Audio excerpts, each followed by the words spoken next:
in. And I will look and share my screen. Wonderful.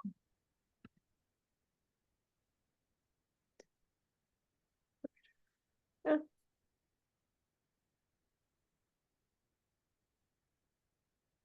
This is the right one. Just make sure.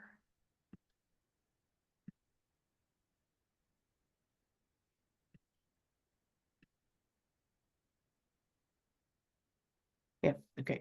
Great. It's good.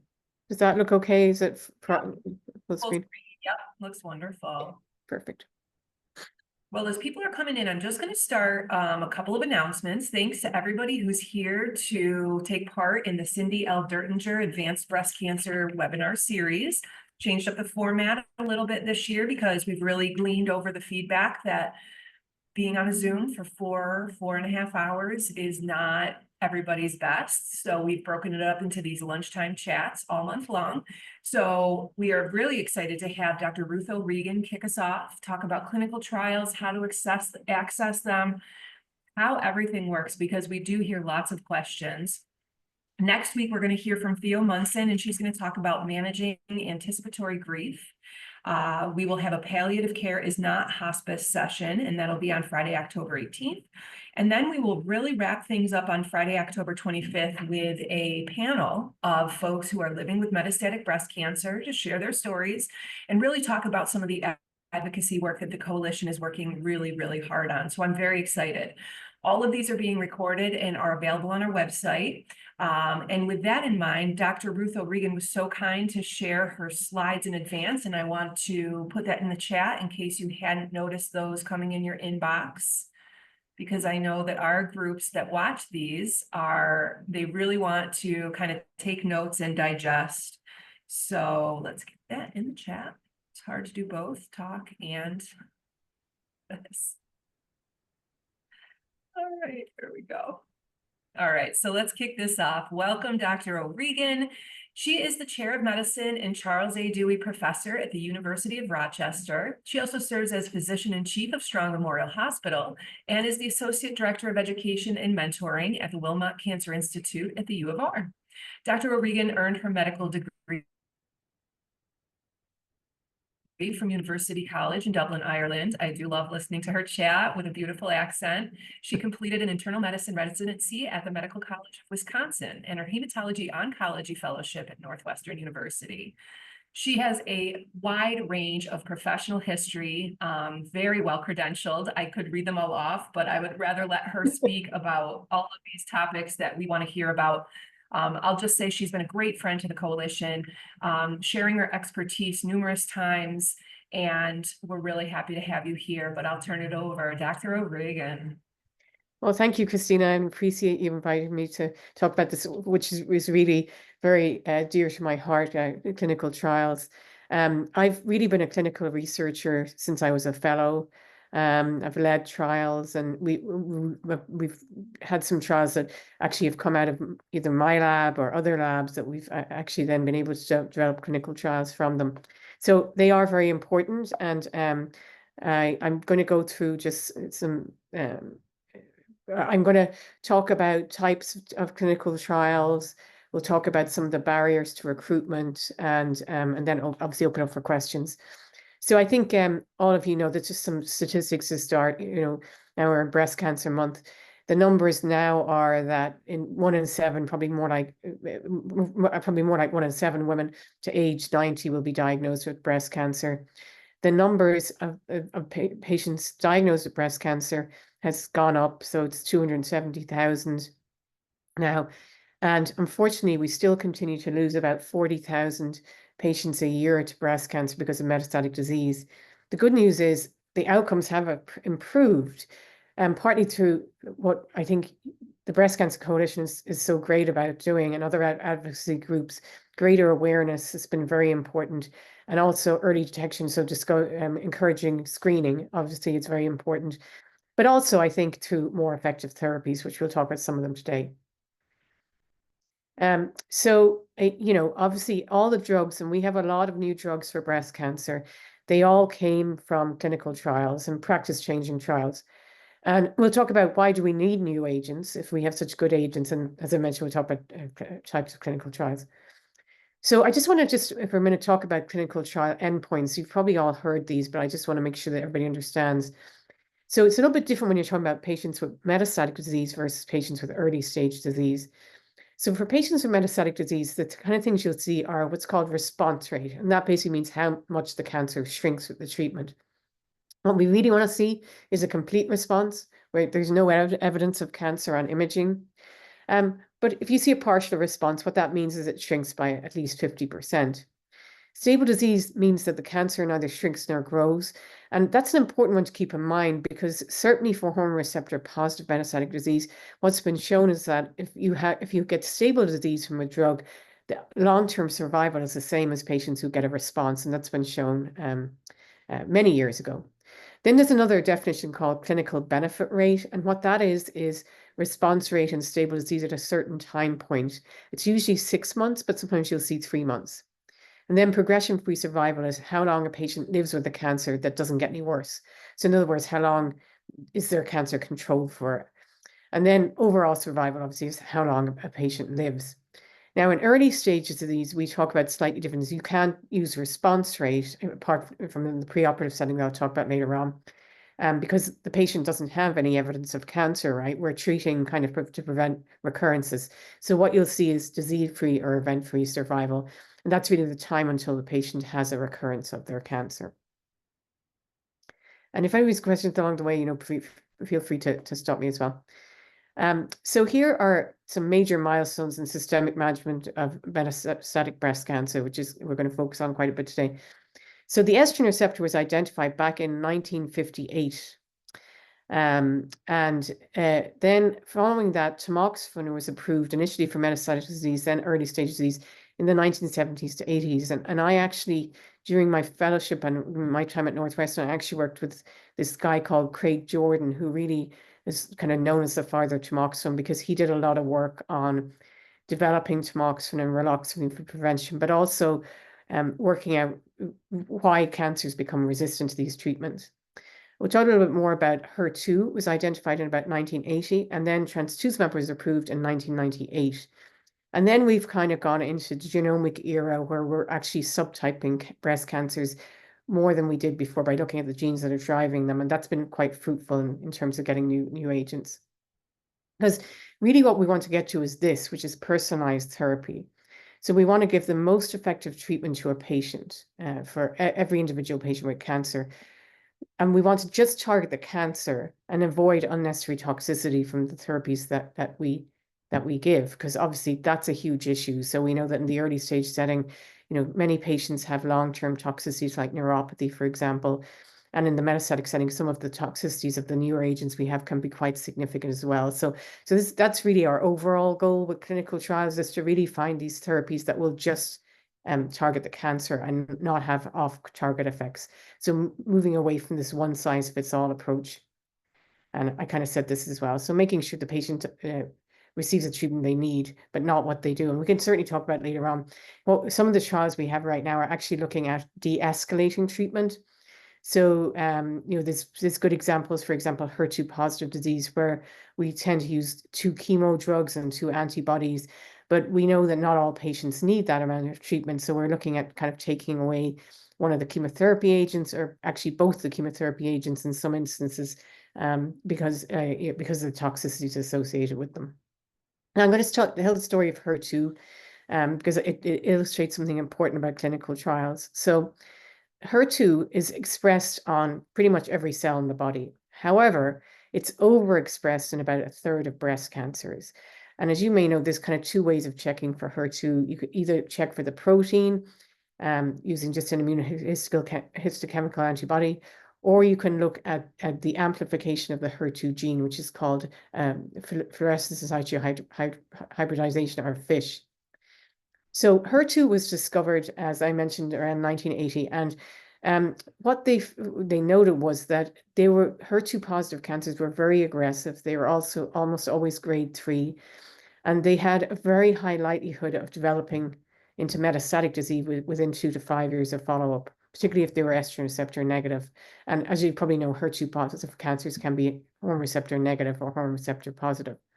They're also, which because we have such good treatments now, is an issue. They're associated with the development of brain metastasis.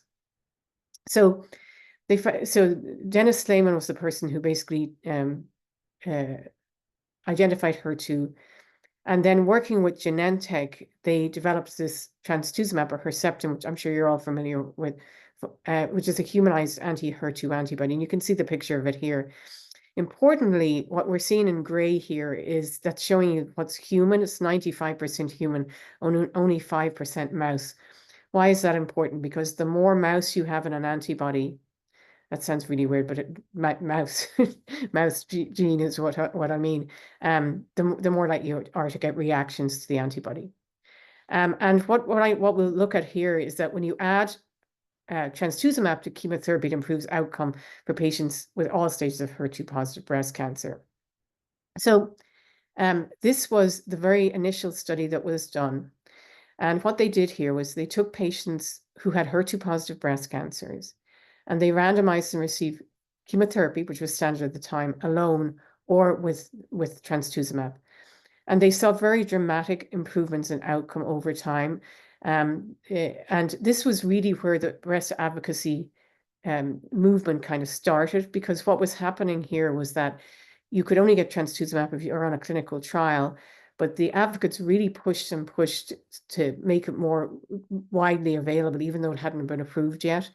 And this really was where it all started. So the drug was approved in 1998, as I already talked about. And this is basically the study I was talking about. So this is looking at overall survival. And what you can see here is about a 5-month improvement when you give trastuzumab with chemotherapy versus chemotherapy alone. However, because of the advocacy group, a lot of patients who got chemotherapy went on to get trastuzumab afterwards. And that's why when you see that crossover, you tend to see not as dramatic an impact in overall survival. Now, the reason this is important is because at the time, at this particular time, when a new drug came out, be it a chemotherapy or antibody, we would use it for everybody with a certain type of breast cancer. There was no subtyping of breast cancer. We just used a new drug for everybody. But Dennis Slayman was very, very, he knew that this drug only worked in HER2 positive breast cancer. So he really pushed and pushed on the FDA to do this trial. And you can see here it was a positive trial. Disease control was also improved. But afterwards, there was some people decided, well, let's look at it in HER2 negative breast cancers. So this is the same design. Patients got chemo with or without trastuzumab or Herceptin. And what you can see here is when you look at, this is progression-free survival, the curves here are completely superimposable and there was no difference at all. So the reason really for showing you this is that we have to be smart about the things.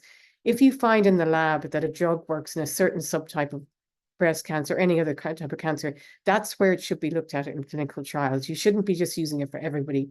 Because honestly, if he hadn't pushed on the FDA to only look at trastuzumab in HER2 positive breast cancers, we wouldn't have this drug because this trial here that showed that it wasn't effective in an overall population.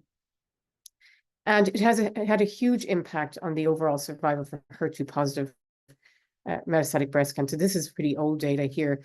But what you see here is in yellow, if you have a HER2 positive cancer and patients get trastuzumab, they have the best overall survival compared to the other subtypes.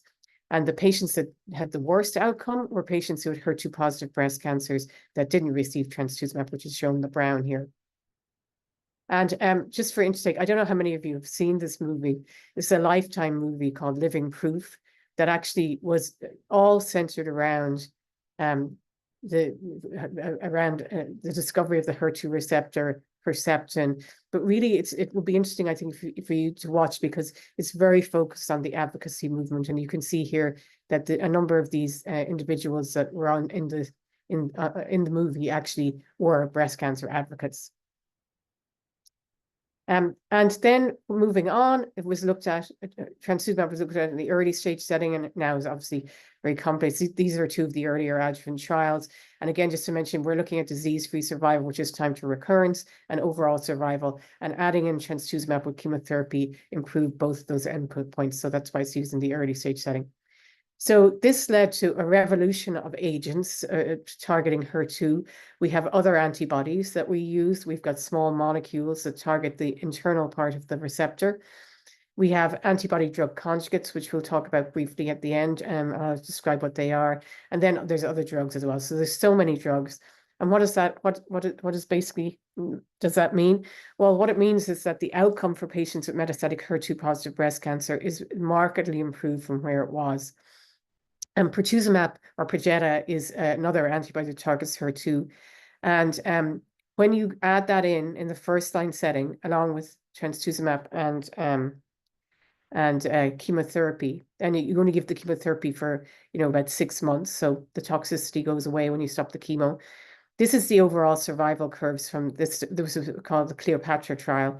So patients either got trastuzumab with chemotherapy and Perjeta, or just chemotherapy and trastuzumab.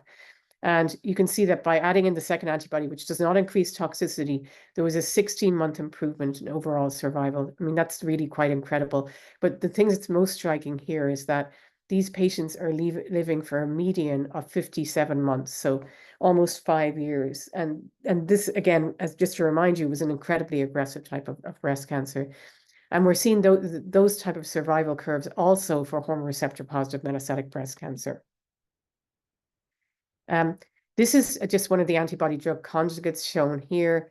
And just let me just describe what they are. So TDXD is basically, it has an antibody that targets HER2, so essentially trastuzumab, and then it's linked to a chemotherapy moiety. So remember when I was talking about the personalized treatment, the idea is that the chemotherapy is deposited directly into the cancer cell, which increases its efficacy, but also reduces toxicity. So this is in HER2 positive breast cancer, patients either got standard treatment, or sorry, either got this antibody drug conjugate TDM1 or this new drug TDXD shown here. And you can see the marked separation of the curves looking at progression-free survival. With the lower the hazard ratio, the better the drug is. And you can see it's 0.28. So it's a really very positive study. And this is just looking at overall response with this TDXD drug. What you can see here, just to explain, this is a waterfall plot.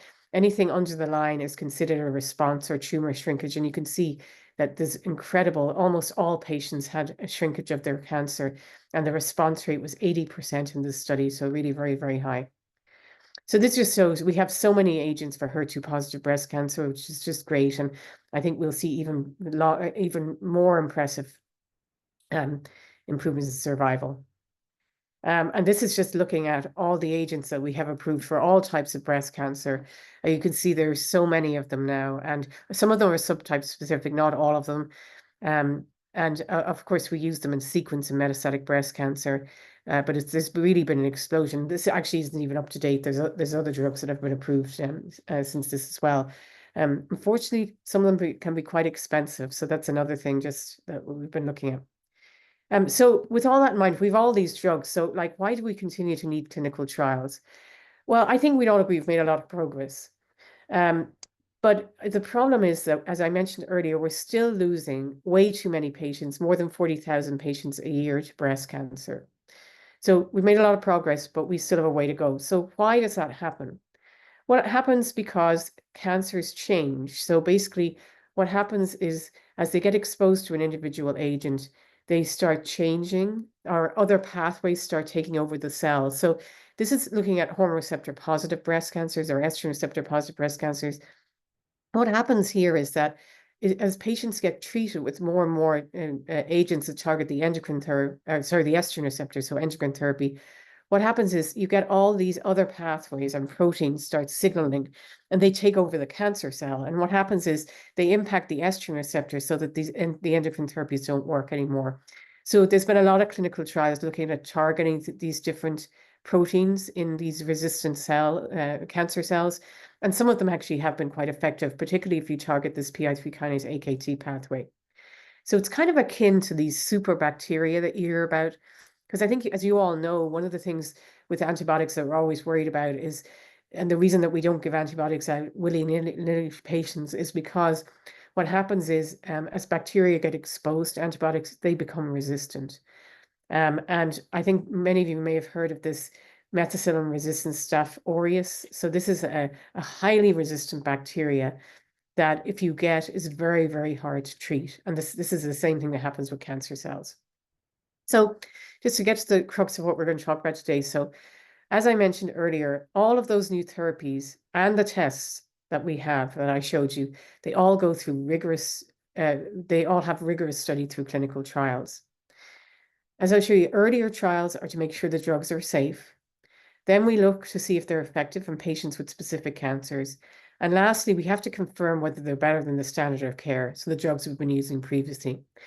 I want to just point out before we move on that there's no breast cancer trials that include a placebo, or also known as a sugar pill only arm. So you're never going to get a situation where a patient who has cancer is going to be randomized to nothing, basically. So what you will see is that patients will, at the very minimum, get the standard of care. So let's talk about phase 1 trials. So these really are early phase trials. Typically, they recruit patients with any type of cancer. However, you will see more and more, and again, this is all based on what people have found in the lab before the drug comes out, that they may be used just in a specific type of cancer, for example, breast cancer. So they can be what's called first in human, where they really haven't been used before in humans, or it can be a combination of existing agents or a combination of an existing agent and a first in human. The endpoint of these trials is always safety, and the main aim of these trials is to determine what's referred to as the maximum tolerated dose. So the way this kind of works is typically you recruit 3 patients at a certain dose level of the drug to see how if they tolerate it. If there are significant toxicities, you recruit 3 more patients at the next dose level. If there's no significant toxicities, you recruit 3 more patients at the next dose level, and that goes on and on until you find a point where there are significant toxicities. And then at that point, you'll go to the level below that, and that's the one that will be determined as the maximum tolerated dose. And the maximum tolerated dose is the dose that's then used in future trials. And just for nomenclature, a phase 1b trial is a phase 1 trial on a specific cancer. And sometimes you'll see that there'll be a phase 1 part of a trial, and then it'll be expanded into a phase 2 trial. And all of this is trying to escalate, getting to a point where the drug might be approved by the FDA. So hopefully that makes sense. So this is just an example of, kind of a phase 1 trial. So you're really looking for toxicities. So the patients very often are given notebooks to take home and write down any toxicities that they get. We also obviously do a lot of lab work on these early phase trials. And just so you know, we do grade toxicity. So grade 1 is when the toxicity is very mild. It's not impacting the patient to any major degree. Grade 2 is more severe, but the patient's able to function. Grade 3 is severe toxicity impacting patient's ability to function. And grade 4 then is life-threatening toxicity. So if you think about diarrhea, this is a common side effect of some of the drugs that we use. Grade 1 is an increase of less than 4 stools daily over baseline. Grade 2 would be an increase for 4 to 6 stools daily over baseline, but not interfering with daily living. I think that could be discussed, definitely. Grade 3 is very significant, so an increase in more than 7 stools a day over baseline, and that's for sure is going to be most likely interfering with daily living. And then grade 4 is where it's life-threatening. So that would be if somebody had to get admitted to the hospital for fluids or ended up getting fluids. So that's just an example of what we look at. And there's different definitions for labs as well and other toxicities. So moving on to phase 2 trials. So now you've got your maximum tolerated dose of your drug. You want to move it forward. So the goal of phase 2 trials is to test efficacy of an agent or combination of agents in a specific cancer type. So they're not going to be all different cancer types. It's going to be one specific type. I should have mentioned that phase 1 trials usually recruit, between 10 to 20 patients. They're not very big. Phase 2 trials recruit a larger number, so 40 to 60 patients. Patients are treated at the maximum tolerated dose that was established in the phase 1 trial. And the endpoints of phase 2 trials, they're typically for patients with metastatic disease. So it's usually response rate that we talked about, clinical benefit rate, or progression-free survival. Phase 2 trials can be randomized. So that's where you take the new agent or agent and compare them to standard treatment. They're a little bigger. They typically enroll 100 to 150 patients. Usually don't lead to FDA approval, even if they're sometimes, but they sometimes they can lead to FDA approval, but usually don't. In every case, patients are followed for safety. It doesn't matter what phase of the trial it is, patients are followed for safety. And the phase 1 trials usually take about 6 months to a year to complete. Phase 2 trials take 1 to 2 years to complete, depending on how many sites are open and accruing. So here's an example of a phase 2 trial. So this is going back to the TDXD drug that I showed you earlier. Actually, sorry, this is that should be that's incorrect. So they took patients who had metastatic disease, HER2 positive disease, and they treated them with TDXD, which is the antibody drug conjugate I was talking about. Part 1 was dose finding, so it was kind of a phase 1 trial where there was 3 different dose levels. And then part 2, they took the maximum tolerated dose, and then they recruited, as you can see, 134 patients into that arm. And these are the results shown here. And again, just this is again is a waterfall plot, similar to what I showed you before, where you can see that almost all patients got tumor shrinkage, as you can see shown here. And overall, the response rate was very high. It was 61%, so very high. So this was very encouraging data, and obviously this drug needed to be then further evaluated in phase 3 trials. So moving on to phase 3 trials. So phase 3 trials are randomized. So they're typically what are referred to as registration trials that are required prior to approval by the FDA. As I mentioned, it can be a new agent or new agents, or an existing agent and a new agent, and they're compared to whatever the current standard of care is. Now, as far as enrollment for metastatic trials, you're usually talking about hundreds of patients. In the early phase setting, you end up having to recruit thousands of patients. The endpoints, as I talked about earlier, for metastatic trials, progression-free survival is usually the endpoint of a phase 3 trial. The response rate, clinical benefit rate are typically secondary endpoints. In the adjuvant trials, typically the endpoint is disease-free survival.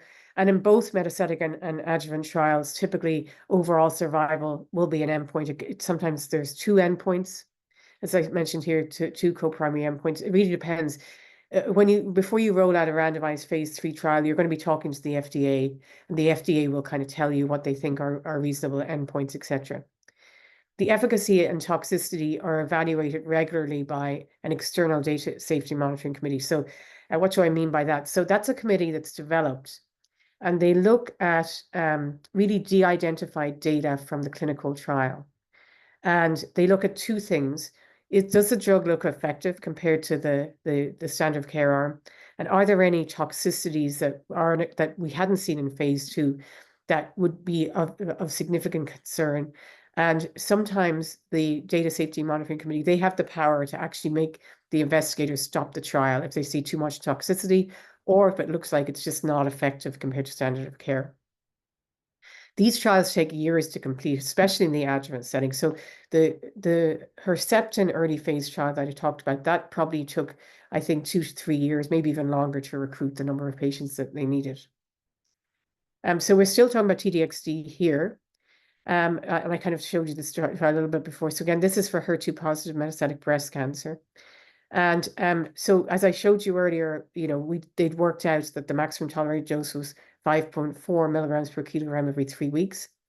So what they took here was they took patients with HER2 positive metastatic breast cancer who'd received prior treatment in the metastatic setting, and they randomized them 1-to-1, which means 50-50 randomization, to TDXD given every 3 weeks, or to TDM1, which is another antibody drug conjugate that targets HER2, again, given every 3 weeks. And TDM1 was the standard of care in this setting prior to this trial.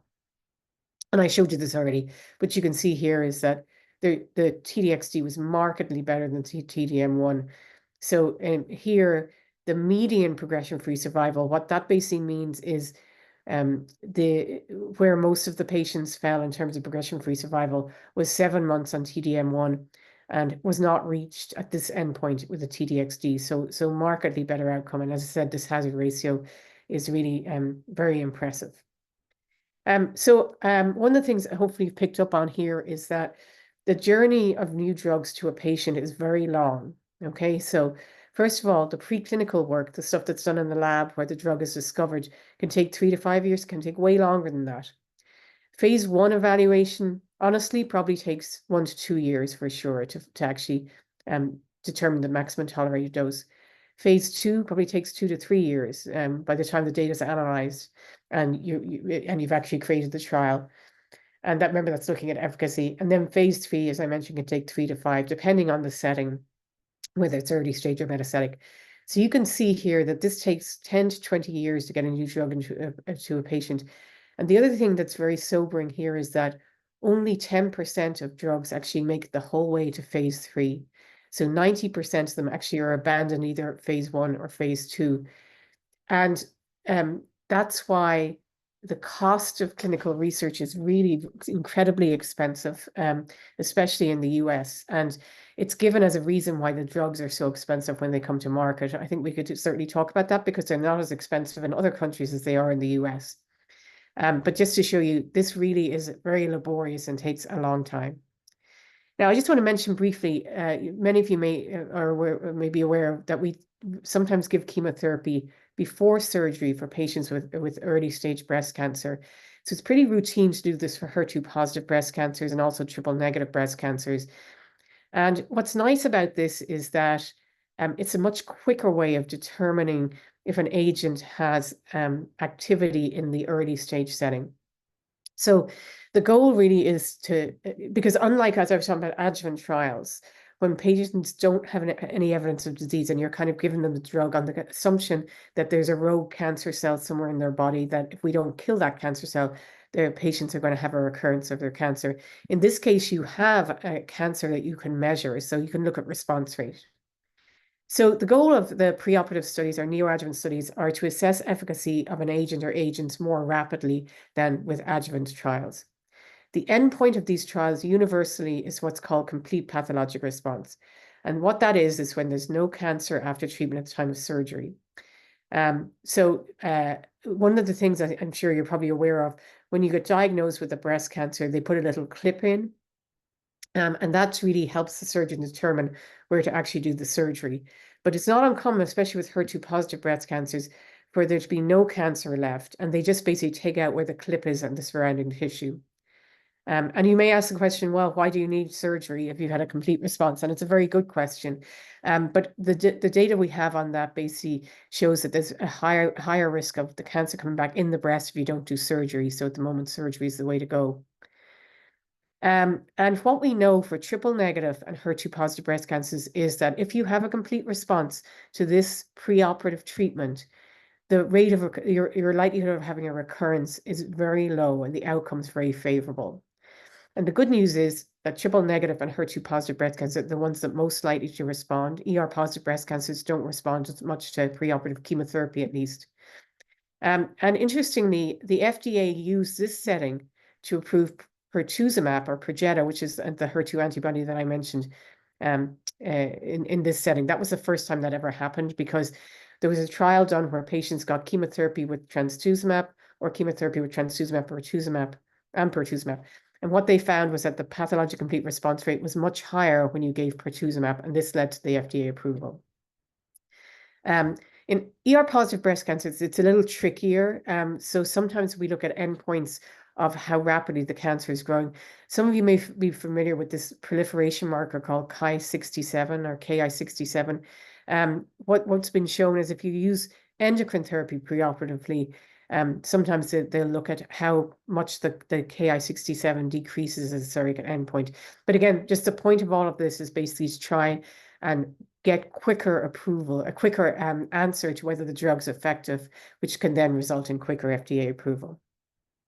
So I'm going to talk just briefly, just for a few minutes, about barriers to clinical trial accrual, because there's a lot of issues with this. As I mentioned to you, they're very expensive to run and it can take a long time to recruit patients.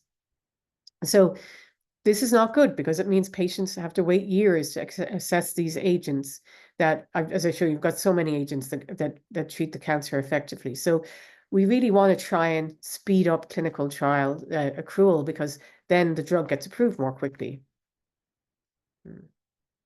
So I'm just put this up here. Obviously, we don't do a poll, but just in terms of what percent of adult patients enroll in cancer clinical trials, is 0 to 1%, 2 to 10%? Oh, sorry. Is it 10 to 15% or 15 to 20%? You can see all these numbers are low, but actually the correct answer is actually B. So it's about 8%. So by far the majority of patients don't enroll in trials. And the question is, why don't they enroll in trials? And this was a literature search that was done looking at 13 different studies, almost 9,000 patients. And what they found was that for the majority of patients, sorry, I don't know why it's doing that. For the majority of patients, 56%, there was no trial available. Well, that's not good. 22% were found to be ineligible for the trial. I'll talk about that. 15% elected not to enroll either because they themselves didn't want to enroll or their doctor discouraged them from enrolling. So only 8% enrolled. And they looked at two different time points, before 2006 and after 2006. And if you look at the number that enrolled, it was identical before 2006 and after 2006. So we're not making much progress, unfortunately, on this. And what I just want to show you here, what I wanted to show you here is that a lot of it is our fault as investigators. So we don't have trials available for patients, or we make the trials so complex in terms of how you can be eligible for it, that patients are found to be ineligible for ridiculous reasons. So these are the things that the reason that people don't go on trials. There's no trial available. The eligibility criteria is too strict. We are biased in some way, that there's not a good enough awareness of clinical trials. It's not explained well enough to patients. And then we also know that there are specific patient populations that are less likely to end up in trials: elderly patients, patients from minority backgrounds, and rural patients. So I apologize for this. There's some kind of like an advanced thing here. So why is a clinical trial not available? Well, it may not be available locally, and I think we've got a very rural catchment area here in Rochester, especially as you go down to the southern tier, and those patients don't really want to come up to Rochester to participate in a trial. So we got to do a better job on that. And there is what's called NCORE, which the University of Rochester is one of the central sites for. It's a network that basically makes trials available to community oncologists so that patients can get treated near where they live. The available therapies are highly effective, so enrollment in trials not optimal. This is not true, of course, although we have a lot of new agents. But I hopefully will get to that point. But the other thing that you see is that we've got more and more trials that are directed at a specific mutation in a cancer. And what that means basically is that cancer is so rare that there's no trial available. So there is this idea of umbrella trials, which is where it's for any type of cancer. And if you've got this mutation, you get this drug. If you've got a different mutation, you get a different, if the cancer is a certain mutation, you get one drug. If it's got a different mutation, you get another drug, etc. So just this little cartoon is where we do not want to be, right? So it says here, this is the perfect clinical trial for me. All I have to do is move to Siberia, become a citizen, learn the language, live in a yurt, and exist on moss and lichens. So this is not what we want. We want to make trials available for patients. Now, as far as eligibility criteria, some of the stuff that we put in the clinical trials as eligibility is ridiculous, and it doesn't impact outcome. So the FDA revisited this fairly recently to see if we could broaden clinical trials. And this is what happens when you do this. So this was an analysis of 10,500 patients. And what they did was they looked at traditional eligibility criteria, specifically excluding if the patient had a different cancer within 2 years, excluding if they cancer in the brain or brain metastasis, and excluding if their kidney function was not perfect. So using those criteria, 5,000 patients were excluded from going on a specific clinical trial. If, however, you allowed other primary malignancies, because depending on what the malignancy is, it may not impact at all the endpoint of the trial, including patients who had stable brain metastasis, and being a little bit more lenient in terms of the kidney function, what they found was that 98% of patients were now eligible versus only 48% if you use the traditional criteria. And this is very relevant to older patients. They're much better represented using the broadened criteria. And for patients over the age of 75, only 16% were eligible using traditional criteria versus 30% if they use the non-traditional criteria. So because of this, the FDA came out with white papers that looked at a number of different aspects, like, concomitant infections that wouldn't have impacted outcome. They looked at other malignancies and various other lab tests, and they really broadened the criteria. And this, I think, will help with eligibility. And what about awareness? Well, social media is great, right? Because you can use it for lots of different purposes.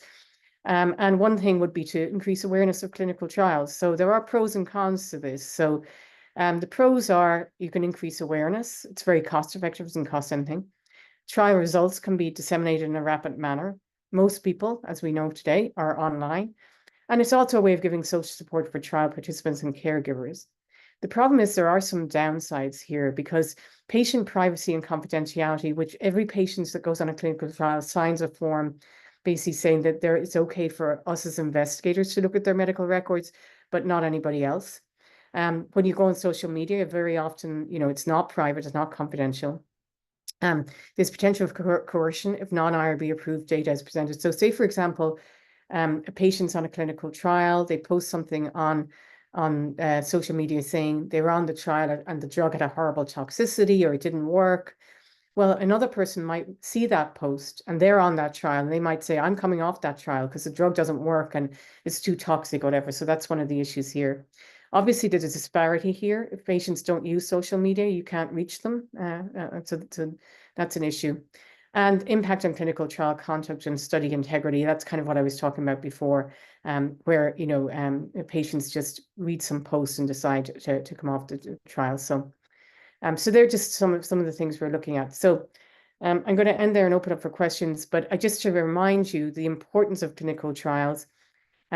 All of the agents that we have, many that we have, were all developed through rigorous clinical trials. We're still losing patients from metastatic disease, so we still need new agents, and the only way we're going to get there is by doing clinical trials. Talk to your oncologist about clinical trial opportunities. Clinicaltrials.gov, which you may have heard of, is a great resource. However, it's a little bit complicated and not always up to date. So it's a good site to go to. You can search it to look for a trial or by looking for a certain drug or a certain type of cancer. And what it does basically, it tells you, first of all, what the trial is about. It tells you what you need to, what factors would make you eligible for the trial. And then very importantly, where the trials are open. So, for example, you could go on and there might be a trial at Roswell Park that might be an option that you see by looking on this website.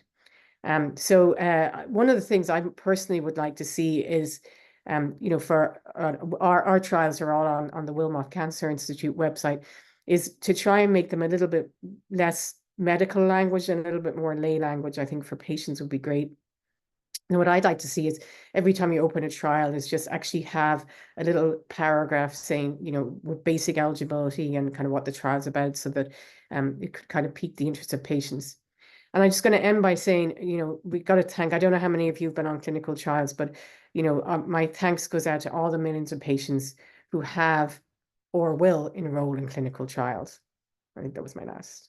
So I'll stop sharing now. I'm happy to answer any questions. Thank you so much, Dr. O'Regan. Just fascinating.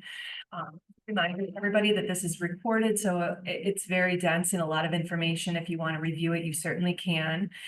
We do have a few questions here. So Monica mentioned that she was invited to a clinical trial and was considering it, but when she read through the documentation, it turned out her identifiable info, along with health information, even genes, would be made public. Based on that, she declined to participate. Do you have any ideas? I know you had spoken about that. Yeah. So basically, typically the way the consents are done is the staff at wherever you're getting treated obviously have access to your medical records and the clinical trial. But if the trial is not, we do a lot of trials that are on in a number of different locations. So the center, wherever the trial has been led from, they also have the information. Now, when you enter the trial, though, however, you're given a study number. Okay, the study number is linked back to you, but anybody else looking at it will only see the study number. They won't know that it's you, essentially, if that makes sense. So we do everything we possibly can to not make any patient-related data public in any way. So, and I went through a few trials that were presented. There's no patient data on that, nothing at all. And with regard to the issue about the gene, they very often on trials, you will see these things about, there'll be a main consent, but then there'll be little sub areas that relate to genetic information. And it's usually things like, if we find some genetic information, would you want to know that? And you can do yes, no. Or can we talk to your family about it? If yes, no. So there are like different areas, because we are very, very careful about that. So I'm sorry if that's the way it was presented to you, but really, because this is all de-identified data, your data, your own individual data would not be available to the public at all. So so and I have to say that's a very, very important part of doing clinical trials. We absolutely want to keep confidentiality for sure. And that's also, there could be some bias in there as well. So we do our utmost to do that. So Monica, I'm sorry that you that happened to you. Yeah,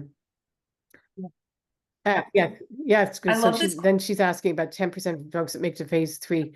1%. No, I'd say, maybe half of them. It's hard to know. Usually you have a pretty good indication that the drug is going to be effective from the earlier phase trials, particularly if you've done a randomized phase 2 trial. But certainly phase 3 trials do fail to show efficacy on occasion. It's very, very disappointing when that happens, because the cost and the time involved obviously is a problem.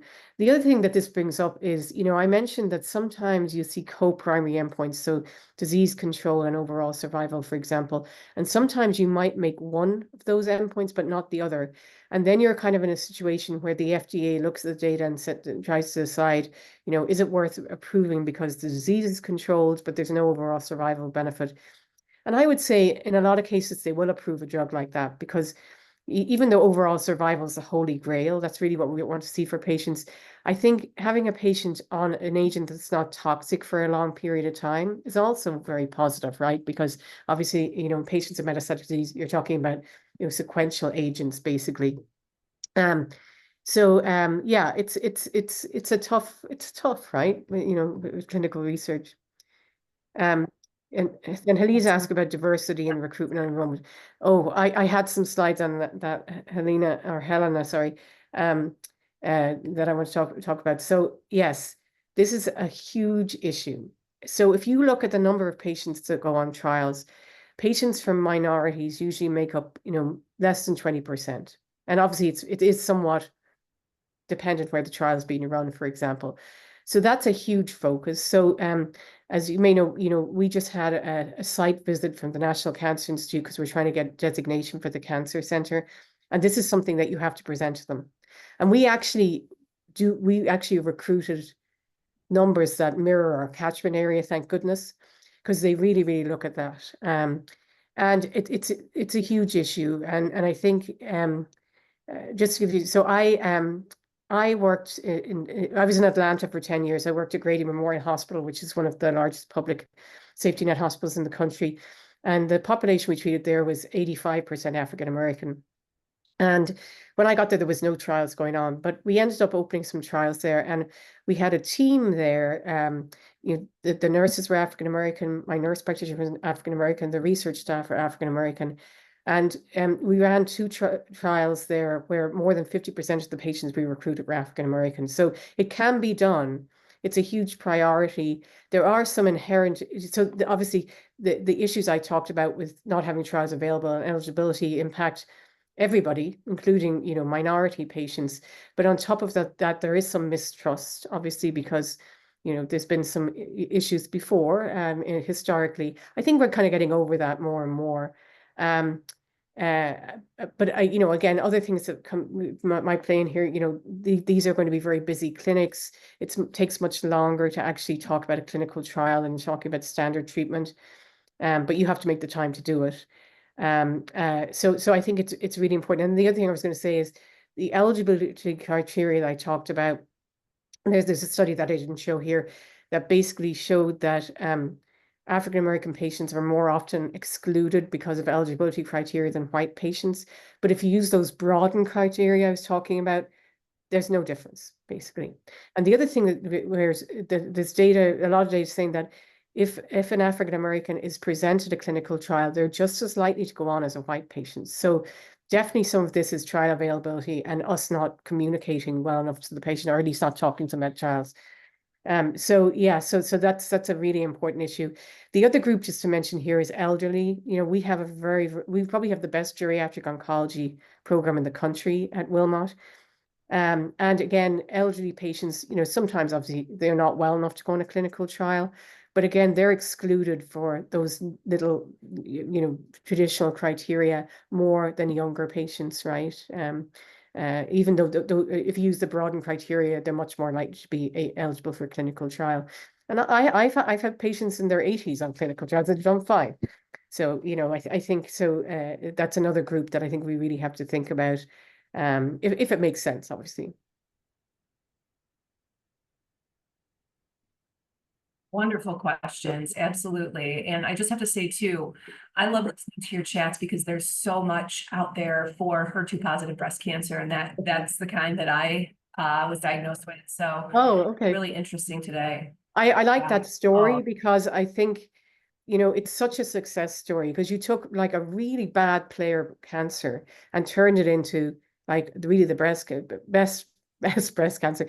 I always say to my patients with HER2 positive disease, the bad news is you're going to need chemo and antibody treatment. The good news is you're going to be fine, right? So, you know, so I think it's just amazing what's happened with HER2 positive disease, and it really, I just have to thank all of you guys as breast cancer advocates because we would not have Herceptin if the advocates hadn't got involved in that, because you know the FDA was pushing just to use it in all patients and it failed, you know, when it wasn't used in HER2 positive disease. amazing. Well, thank you so much for your time, Dr. O'Regan. This is really, Absolutely, yeah. as folks are leaving, there'll be a survey that pops up on your browser. Please take a few minutes to just complete those. If you're looking for the recording, come to our website later today. Thank you so much. And we'll see you next Friday at Anticipatory Grief with Theo Munson. Thanks, Christina. Take care. Great day, everyone.